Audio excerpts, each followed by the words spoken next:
আমি এমন একজন মানুষ যার খাবারের অপছন্দের তালিকাটা খুব ছোট, মানে কোন খাবারটা আমার ঠিক অপছন্দ, কোনটা ভালো লাগে না, এটা আমি নিজেই ঠিক করে উঠতে পারি না।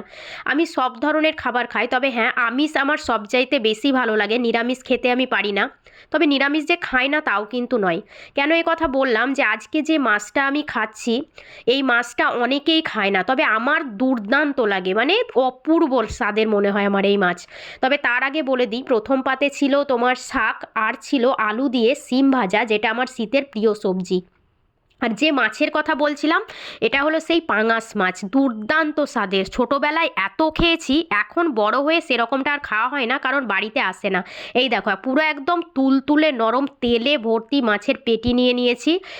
আর কি যে জমিয়ে খেলাম আমি, আর এই মাছের ঝোল মেখে আর ওই মাছ মেখে, অপূর্ব, মানে ছোটোবেলার সমস্ত স্মৃতি আমার মনে পড়ে গেল যে কি পরিমাণে বাবা খাইয়েছিল।